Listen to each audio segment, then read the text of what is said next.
పేరేంటి? సునీత. నీ పేరేంటమ్మా? రమ్య. నీ పేరేంటమ్మా? జయ. మరి నీ పేరు? గంగా. నీ పేరేంటమ్మా? నిన్నేమ్మా, నీ పేరేంటి? ముందుకురా.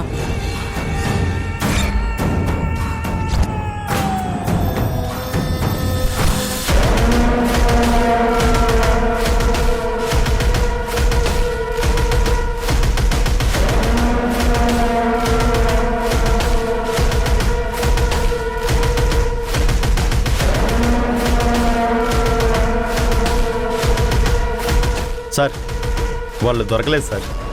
ఏం మనుషులే, ఇద్దరిని పట్టుకోలేరా? వీళ్ళందరినీ జీప్ ఎక్కించండి. Okay sir.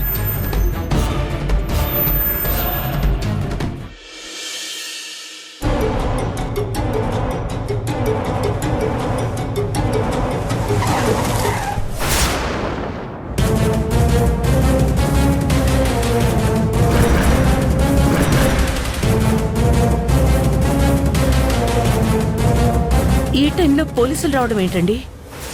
నాకు అదే అర్థం కావట్లేదు. మిమ్మల్ని అరెస్ట్ చేస్తున్నాం వాసుదేవ్ గారు.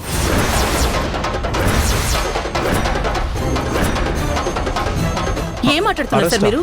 మా ఆయన అరెస్ట్ చేయడం ఏంటి? నేను వివరాలు స్టేషన్కి వచ్చి కనుక్కోండి. ఇప్పుడు మా డ్యూటీ మమ్మల్ని చేయనివ్వండి.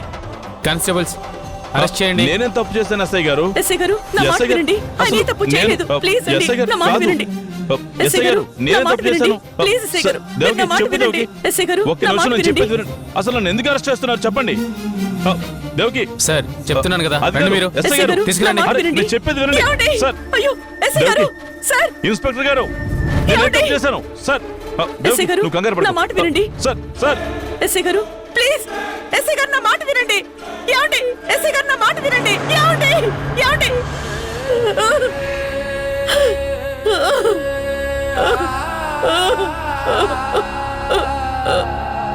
ఏమండి? ఏమండి? ఏమండి? దేవకి ఏమైంది? ఏమండి? ఏమైంది? ఏమైంది దేవకి? ఏమండి?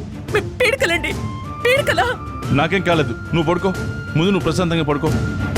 మిమ్మల్ని పోలీసులు అరెస్ట్ చేసినట్టు పీడకలు వచ్చిందండి. ఏం మాట్లాడుతున్నావు దేవకి?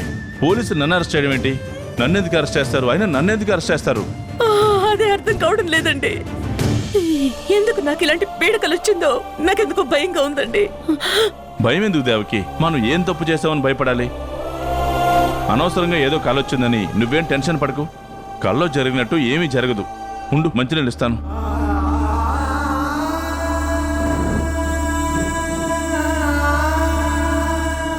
ఇదిగో మంచినీళ్ళు తాగు, అన్ని సర్దుకుంటాయి.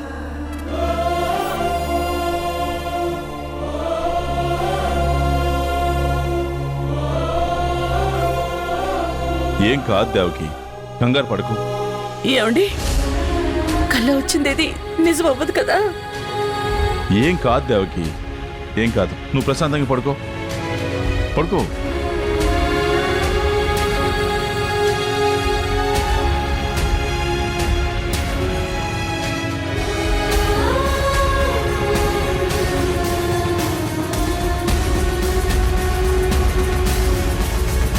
దేవకి ఏం కాదు, పడుకో. టెన్షన్ పడుకో, నేనున్నాను కదా. పడుకో దేవకి, పడుకో.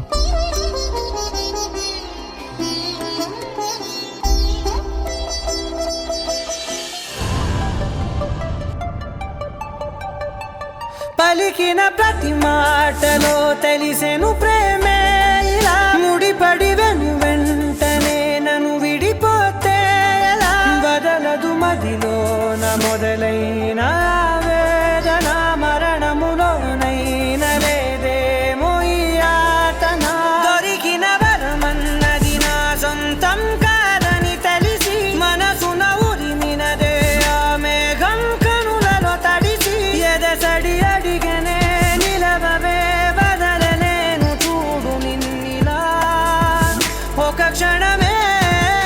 నా మనసులో ఉన్న భావాన్ని నువ్వెప్పుడు అర్థం చేసుకుంటావు రాదా? ఒక్కోసారి నీ మనసులో కూడా నా మీద ప్రేమ ఉన్నట్టుగా అనిపిస్తుంది. కానీ వెంటనే నీ మాటల్లో నువ్వు నన్ను జస్ట్ స్నేహితుడిగా మాత్రమే చూస్తున్నా ఉన్నట్టుగా మాట్లాడతావు. నిన్ను ఎలా అర్థం చేసుకోవాలో తెలియక నాకు పిచ్చెక్కిపోతుంది రాధా. నీ మనసులో ఎలా ఉన్నా నువ్వు చేతల్లో ఏం చూపించినా ఒక్కటి మాత్రం నిజం. నా మనసులో నీ మీద విపరీతమైన ప్రేమ ఉంది. అది అనుక్షణం నీ ముందుకు రావాలని ప్రయత్నం చేస్తూనే ఉంది. ఆ నిజమైన గాయత్రి కనిపిస్తే తనని పట్టుకున్నాక, ఈ సత్య ఆటల్ని కట్టించాక నీ మనసు అప్పుడు ప్రశాంతత పడుతుంది. అప్పుడు నా గురించి నీ మనసులో ఏముందో తెలుస్తుంది.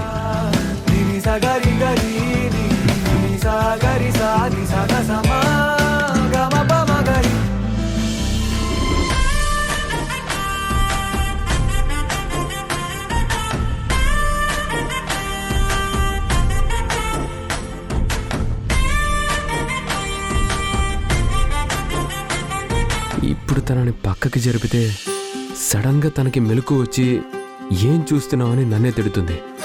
ఇలాగే ఉందాం అనుకుంటే ఇలా ఉన్నప్పుడు మెలకు వచ్చినా పక్కకు జరగచ్చు కానీ మళ్ళీ అరుస్తుంది. ఎలాగైనా నాదే తప్పుని డిసైడ్ అవుతుంది. ఇప్పుడు ఏం చెయ్యాలి?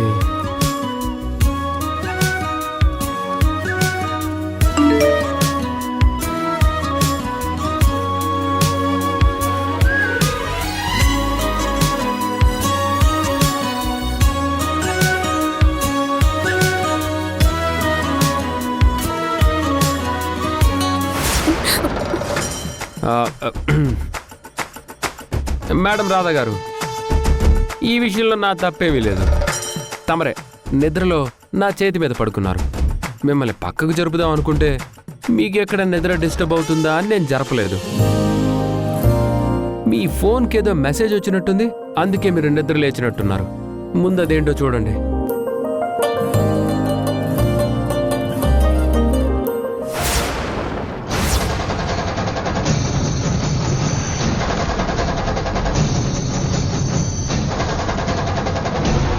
ఏమైంది రాధా? ఏంటా మెసేజ్? ఎందుకు అలా అయిపోతున్నావు? ఈ రోజుతో నీ ఆటకి చెక్. ఎవరు పంపించుంటారు ఈ మెసేజ్? తెలీదు. అన్నోన్ నెంబర్ నుంచి ఈ సమయంలో మెసేజ్ వచ్చిందంటే ఖచ్చితంగా ఏదో జరగబోతుంది మనోహర్. నువ్వు కంగారు పడుకో, ముందు ఈ నెంబర్కి కాల్ చేస్తాను. The number you are trying to call is currently not reachable. The number you are trying to call is currently not reachable. Phone కలవట్లేదు. బీప్ సౌండ్ వచ్చి కట్ అవుతుంది. ఐ థింక్ ఇదేదో ప్రైవేట్ నెంబర్ అయి ఉంటుంది.